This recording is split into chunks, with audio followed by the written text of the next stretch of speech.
जय जोहार छत्तीसगढ़। आप मन देखा था न्यूज 72 और मैं हूं सौरभ नायक।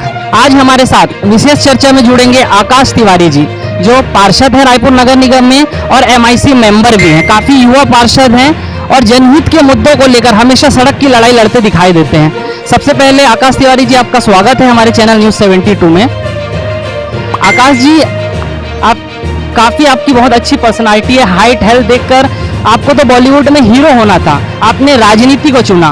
क्या पारिवारिक माहौल राजनीति का था? राजनीति में आपका आना कैसे हुआ? जय जोहार सभी दर्शकों को। ऐसी कोई बात नहीं है सर, ये तो ईश्वर की देन है और सेवा करना मेरा एक काम था कि मैं शुरू से जब स्कूल राजनीति में था तो लोगों के लिए मतलब किसी को कुछ अपना अधिकार के लिए लड़ाई लड़ना। फिर मैं कॉलेज में गया, कॉलेज में कुछ लोगों को एक ग्रुप बन गया हमारा, फिर वहां से ऐसी शुरुआत हुई। फिर 2003-4 में जब हमारी यहाँ सरकार थी तो माननीय विकास उपाध्याय जी ने मेरे को राष्ट्रीय ये जो उस टाइम सचिव थे, उन्होंने मेरे को NSUI को जो यूनिवर्सिटी का वाइस प्रेसिडेंट बनाया था, पंडित रविशंकर शुक्लावाड़। उसके बाद मैं लगातार NSUI, फिर यूथ कांग्रेस में जनरल सेक्रेटरी। उसके बाद वो मेरे को माननीय कुलदीप जी ने 2009 में मैं जब वो पहला चुनाव लड़े तब पूरे उत्तर विधानसभा में मेरे को NSUI से प्रभारी बनाया गया था। उसके साथ उनके साथ पूरे उत्तर विधानसभा में मैंने अपनी कोशिश की, अपना तन मन धन से लोगों के प्रति अपना समर्पण के भाव से काम किया और उस चुनाव को हम उत्तर विधानसभा में जीते थे।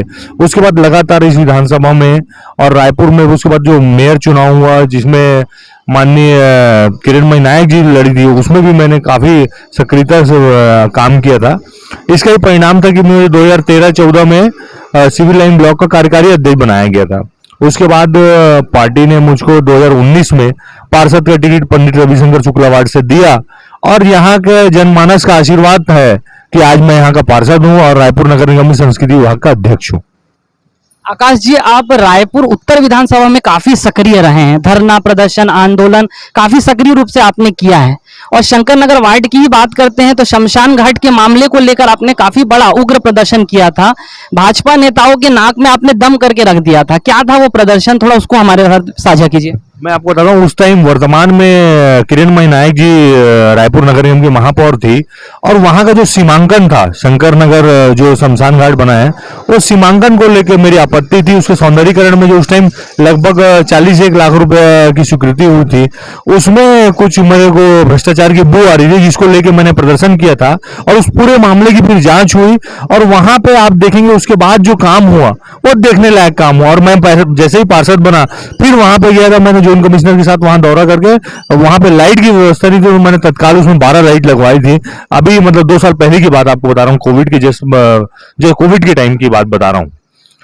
तो आकाश जी, शंकर नगर वार्ड में आप काफी सक्रिय रहे हैं, धरना प्रदर्शन भी शंकर नगर वार्ड में काफी रहा। एक समय लग रहा था आप शंकर नगर वार्ड से चुनाव लड़ेंगे, पर हमने देखा आपने पंडित रविशंकर शुक्ल वार्ड को चुना। इसका क्या कारण था? मैं आपको बताता हूँ, मैं तैयारी मेरी मतलब आप ऐसे तैयारी बोलेंगे या सेवा बोलेंगे, वो 3-4 वार्डों में आसपास के मैं लगातार सेवा करता रहता हूँ, जहाँ से लोगों से मेरा जुड़ाव है, प्रेम है, उनका स्नेह आशीर्वाद सदैव मेरे साथ रहता है। चूंकि मैं सामान्य जाति से आता हूँ और ये वार्ड सामान्य पुरुष हुआ था तो पार्टी ने मुझको यहाँ से मौका दिया सेवा करने का। आकाश जी, भूपेश सरकार के 4 वर्ष पूर्ण हो चुके हैं, उनके कार्यकाल को आप किस तरह से देते हैं? जनता को किस तरह से लाभ मिला इन 4 वर्षों में? मैं आपको एक बात बताना चाहता हूँ, लोगों को में जो अपनापन, छत्तीसगढ़ी जो संस्कृति थी जो मर चुकी थी छत्तीसगढ़ में, छत्तीसगढ़ी संस्कृति छत्तीसगढ़ में मर चुकी थी, जिसको जीवित करने का काम जो माननीय भूपेश बघेल जी ने किया है वो शायद कोई और नेता नहीं कर पाता, क्योंकि वो माटी के पुत्र है। उन्होंने किसान की जिंदगी जी है तो उनको पता है कि एक जो किसान का सपना होता है वो क्या होता है, जो किसान की परेशानी होती है वो क्या होती है, उसको वो दिमाग में रख के काम करते हैं, जिसका फलस्वरूप आप देखेंगे पूरे छत्तीसगढ़ में जिसमें लगभग 70% किसान किसानी से अपना जीवन यापन करते हैं, वो सारे लोग खुश हैं। और शहरों में जैसे उन्होंने एक हमारे जैसे वार्ड में बीपी पुजारी स्कूल जो पूरे छत्तीसगढ़ में पहला स्वामी आत्मानंद योजना का अंग्रेजी माध्यम स्कूल है वो खोला गया, जो एक क्रांति है, शिक्षा के क्षेत्र में क्रांति लाई है जिसको बोलते हैं ना। क्योंकि आज रिक्शे वाले से भी आप बात करेंगे तो उसको लगेगा मेरे बच्चे इंग्लिश मीडियम में पढ़े, लेकिन वो रिक्शा वाला उसको पढ़ाने में सक्षम नहीं है। 50,000 लाख रुपए 1 साल का फीस, आज वही जो फैकल्टी मेंबर जो बड़े बड़े स्कूलों में पढ़ाते हैं वो हमारे बीपी पुजारी जैसे स्कूल में आके पढ़ा रहे हैं और उनको वही शिक्षा मिल रही है। तो ये क्रांति है शिक्षा के क्षेत्र में।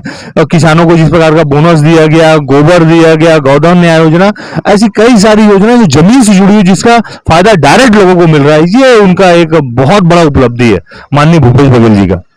आकाश जी, स्वामी आत्मानंद उत्कृष्ट अंग्रेजी माध्यम स्कूल की बात उठी है, तो आए दिन हम इस स्कूल को लेकर लोगों के बीच भी ये बात उठती है, यहाँ पे जो एडमिशन की प्रक्रिया काफी जटिल होती है, उसके बारे में थोड़ा बताइए, किस तरह से एडमिशन की प्रक्रिया रहती है? मैं आपको बताता हूँ, सबसे पहले रायपुर में 3 स्कूल हुए, अब 3 से 6 हुए, 6 से 12 हुए। देखिए, कोई भी चीज जब नहीं आती है ना, आप जब लीक से हट के काम करते हो, उसमें थोड़ी बहुत कुछ ना कुछ 19-20 चीजें आती हैं। आज उसको हमने 12 स्कूल कर दिया। आप देखेंगे सभी स्कूल अब आने वाले 1 साल में आप देखिएगा व्यवस्था परिवर्तन इतनी जबरदस्त तरीके से किया माननीय भूपेश बघेल जी ने। आप स्कूल जाइए, आप देखिए, मतलब मैं आपको दावे के साथ कह सकता हूं, जो रायपुर शहर का सबसे बड़ा स्कूल है, NH गोयल हो चाहे DPS हो, वहां के क्लासरूम हमारे सरकारी स्कूल के क्लासरूम जैसे नहीं है, ये मेरा दावा है। वहां के जो शिक्षक है, हमारे यहाँ के जो शिक्षक है, उनका क्वालिफिकेशन निकालेंगे तो हमारे यहाँ के शिक्षक ज्यादा क्वालिफाइड है। तो ये एक शिक्षा का स्तर है जो छत्तीसगढ़ में लगातार बढ़ता जा रहा है। इसका सारा क्रेडिट माननीय भूपेश बघेल जी को जाता है और हमारे क्षेत्र के विधायक माननीय कुलदीप जुनेजा जी को जाता है, जिन्होंने अपने क्षेत्र में पहला स्कूल पूरे छत्तीसगढ़ में खुलवाया। तो आकाश जी, यहाँ पे जो टीचर रहेंगे, क्या वो हिंदी मीडियम के टीचर रहेंगे कि थ्रू आउट इंग्लिश के टीचर अलग से होंगे यहाँ? देखिए, चूंकि अंग्रेजी माध्यम का स्कूल है, तो यहाँ का जो थ्रू आउट स्कूल है, जो बेस्ड ऑन क्लास 1 से लेकर क्लास 12 तक, और उसका ग्रेजुएशन भी इंग्लिश मीडियम में किया जाएगा, उनको ही यहाँ पे पढ़ाने के लिए स्वीकृति दी जाती है। तो आकाश जी, पहले से हिंदी मीडियम स्कूल चल रहा था, आप लोगों को ऐसा नहीं लगता कि अलग से बिल्डिंग निर्माण करके भी अंग्रेजी माध्यम स्वामी आत्मानंद उत्कृष्ट अंग्रेजी माध्यम स्कूल खोला जा सकता था? इसमें 2 पॉइंट है। देखिए, आपका देखने का नजरिया होना चाहिए। कोई बोलता है गिलास आधा भरा है, कोई बोलता है गिलास ऊपर से खाली है। अपना अपना नजरिया है। देखिए, उस टाइम जो कैबिनेट ने फैसला लिया, माननीय भूपेश बघेल ने फैसला लिया, और वो फैसला लोगों के हित में दिख रहा है। आज जो स्कूल, सरकारी स्कूल, जहां 112 बच्चे थे बीबी पुजारी स्कूल में, आज यहाँ 1100 बच्चे हैं। आप सोचिए, 112 बच्चे और 1100 बच्चे, कितने लोगों का सपना साकार हुआ। जो लोग चाहते थे मेरा बच्चा अंग्रेजी माध्यम स्कूल में पढ़े, तो एक बहुत बड़ी क्रांति है ये। सरकार की बहुत अच्छी पहल, अभी छत्तीसगढ़िया ओलंपिक प्रारंभ हुआ है। छत्तीसगढ़ी ओलंपिक में कौन कौन से खेल खेले जा रहे हैं, क्योंकि आपके पास संस्कृति विभाग भी है, क्या क्या कार्य योजना चल रही, पूरे कार्यक्रम को थोड़ा हमारे साथ साझा कीजिए। मैं आपको बताता हूँ, जिस प्रकार से जो छत्तीसगढ़ के माटी का बेटा, जैसे मैंने भौरा, उसमें गद्द गिद्दी, और जैसे गिल्ली डंडा, ये सब खेल आजकल के जो बच्चे जनरेशन में पिछले 10 साल में पैदा हुए, वो भूल चुके हैं। उनको पता ही नहीं गिल्ली डंडा कैसे चलना है, गेड़ी कैसे चढ़ना है, कबड्डी कैसे खेलना है। जो माटी का खेल है, मेन मट्टी का खेल, हम लोग भूल चुके हैं। उस मट्टी के खेल को याद दिलाने के लिए माननीय भूपेश बघेल जी ने छत्तीसगढ़ ओलंपिक की घोषणा की, और वो दिख रहा है लोगों में। बाटी जैसे भौरा, गिल्ली डंडा, कबड्डी, ऐसे खेलों के प्रति रुझान बढ़ रहा है। ये एक बड़ी उपलब्धि है।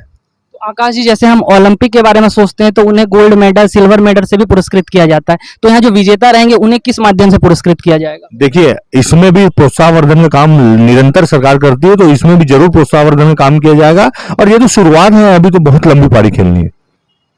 अगर हम राष्ट्रीय स्तर की बात करते हैं आकाश जी, तो आपके राष्ट्रीय नेता राहुल गांधी जी के नेतृत्व में भारत जोड़ो यात्रा चल रही है, तो इसका लाभ कांग्रेस पार्टी को क्या आगामी लोकसभा चुनाव में देखने को मिलेगा?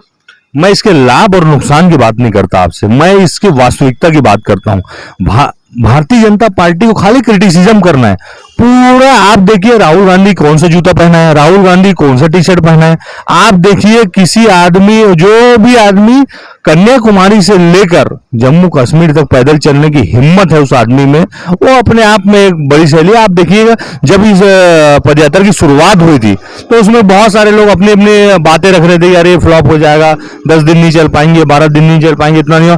आज लगभग 1000 किलोमीटर हमारे नेता राहुल गांधी ने तय कर दिया है, और जैसे जैसे वो इस यात्रा को आगे लेके जा रहे हैं, लोगों का हुजूम उसमें जुड़ता जा रहा है। ये इस बात का प्रतीक है कि कहीं ना कहीं जो ये लोगों ने माहौल बना के रखा है, जो हमारा आपसी भाईचारे का माहौल हो, बढ़ती महंगाई का बात हो, इन सब को लेकर जो माननीय राहुल गांधी ने यात्रा की, वो सफल दिखाई दे रही है। आकाश जी, राष्ट्रीय स्तर पर कांग्रेस पार्टी महंगाई को लेकर आए दिन प्रदर्शन, धरना करते रहती है, महंगाई को लेकर आप क्या कहेंगे?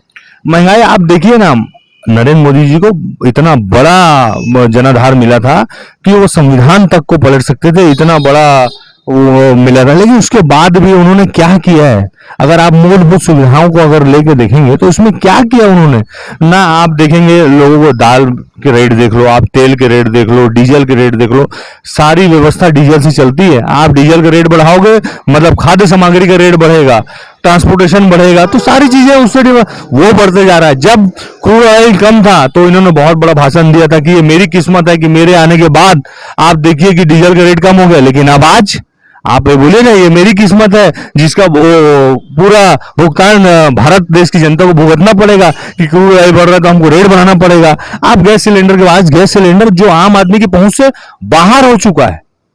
कहां कांग्रेस की सरकार 2014 में 500 रुपए में गैस देती थी, आज 1100 रुपए में गैस है।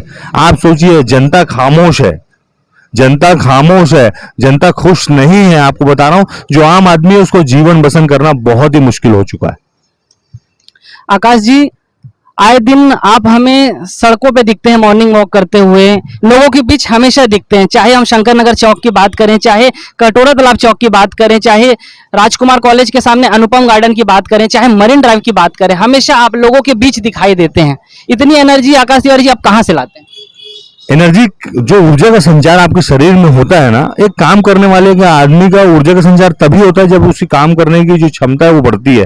तो काम करने की मेरी क्षमता, मैं जब काम करता हूँ उसका जो फीडबैक आता है उससे मेरे काम करने की क्षमता बढ़ती है। मैं जब कहीं लोगों के बीच, जब मेरा जो इंटरेस्ट है कि मैं लोगों के बीच जाऊं, उनकी बातों को समझूं कि जनता क्या चाह रही है, मेरे वार्ड की जनता मेरे से क्या चाह रही है, तो मैं उसको समझता हूं, फिर उसके हिसाब से काम करता हूं जनता को अपने विश्वास में लेके। तो उसका एक जो फीडबैक आता है आशीर्वाद स्वरूप, वो मुझको बहुत अच्छा लगता है।